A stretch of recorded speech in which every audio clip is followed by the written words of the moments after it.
Hi, my name is Holly Caranza. I'm a life coach and a brain health coach here at Gateway Counseling Center. And today what I want to talk about is the gut and anxiety connection. Now, if you've ever experienced butterflies in your stomach during a big event, or maybe you've experienced digestive issues when you're really stressed out. Well, if you have, then you have experienced the powerful link between the gut and the brain. And I see this play out a lot of time with my clients, where they will have these anxiety cycles and they can't find a psychological reason for it. Well, the anxiety might not be coming from the brain, but rather the gut. So, as we know, the gut, or your digestive system, is not just for digesting food. It's actually called your second brain. It produces neurons and the neurotransmitters that are often found in the brain, including serotonin. And a lot of us know that serotonin is a mood regulator. So in fact, there's a significant portion of serotonin is produced more so in your digestive system than in your brain. So when your gut's functioning well, you feel mental clarity, you have an emotional balance, and you feel resilient. But when it's not functioning, if it's inflamed, imbalanced, or struggling, none of those things exist. You don't feel resilient, you feel very overwhelmed, and that's when the anxiety kicks in. So this communication that happens between your gut and your brain is called the gut-brain highway axis. One feeds back to the other. And this is how your nervous system connects to your digestive system. So there are 4 triggers that I want you to watch out for, or 4 things that can come into play with anxiety and this gut-brain connection. So from a coaching perspective, sometimes the anxiety is not just all in your head. It could actually be something physiological and not just in the mental headspace. All right, so if you're compromised in your gut, it can directly contribute to anxious feelings. So there are 4 things I'm going to talk about today to help you be aware of. So if there's inflammation, that increases the distress signals, and that could be caused by a poor diet, food sensitivities, and imbalanced bacteria also can lead to inflammation. Now, this inflammation doesn't stay isolated. So remember, our bodies are not, we have a nervous system, digestive system, cardiovascular. They're not segmented. When something affects one part of the systems, it usually has effect on the whole system. So the brain is going to interpret the inflammation like a threat, okay? And it can trigger then a stress response and heighten that anxiety. So that's number 1. The second is a neurotransmitter disruption. If your gut isn't healthy, it may not produce the regular neurotransmitters effectively.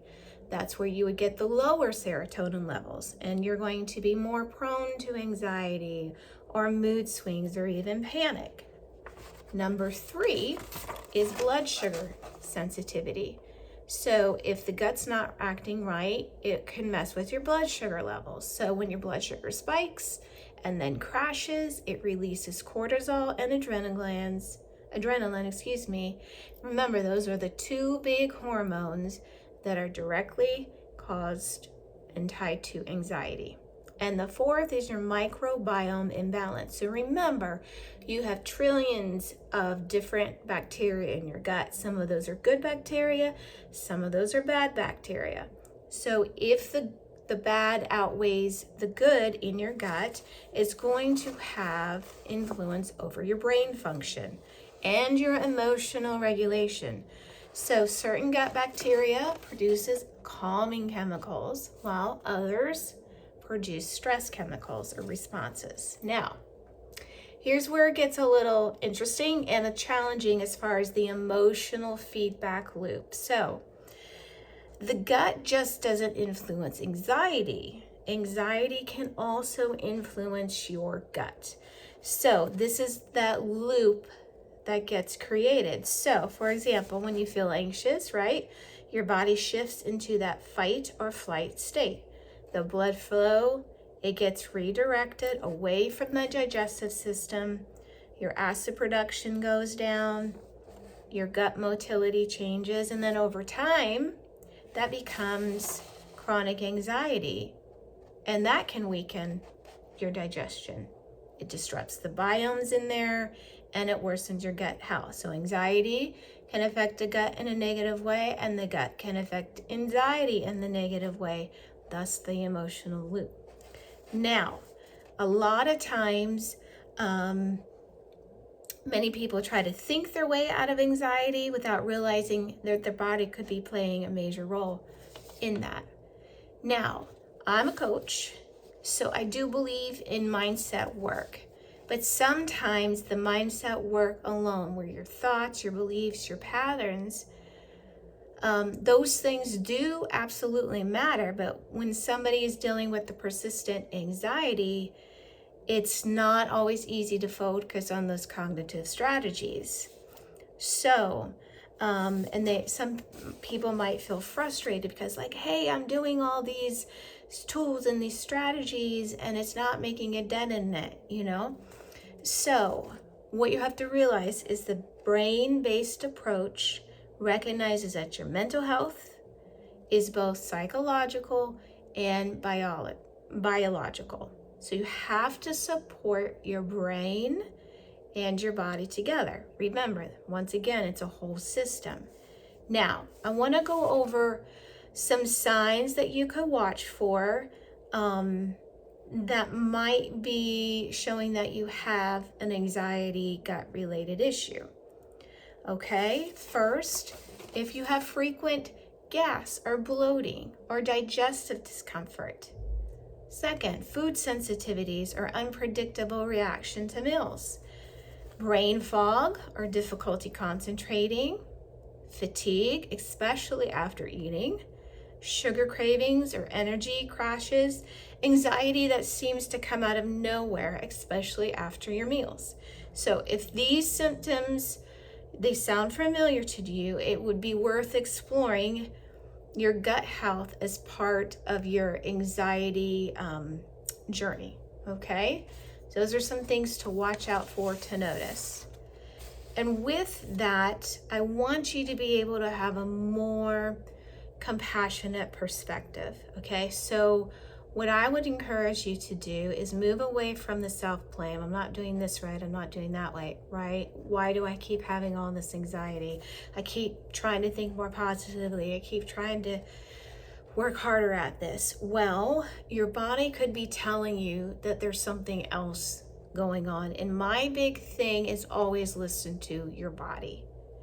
Even if doctors say, I don't see anything, you know if something's off. So listen to that voice.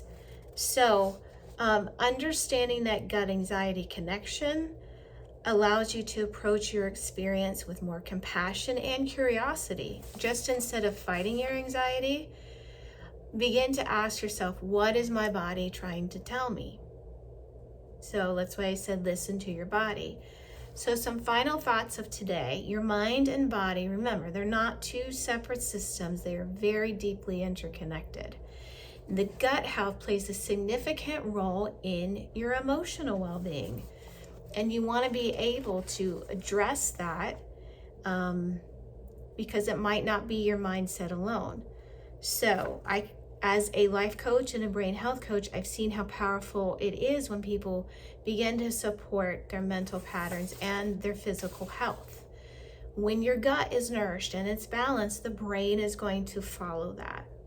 And that anxiety can start to loosen its grip. So if you've been feeling stuck, consider the path forward about changing your thoughts. It's not just about changing your thoughts, but it's also about healing your body. So that is something I want you to be aware of. Keep that in mind.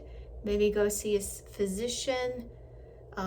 If you feel like, I've tried all these other avenues and it's just not working, maybe it's time to take a look at what's going on in your gut. So I want to thank you for joining me today. I hope this was helpful. If you would like to learn more information about myself, about this topic, or about Gateway Counseling Center, please go to our website at gatewaycounseling.com. Have a wonderful day.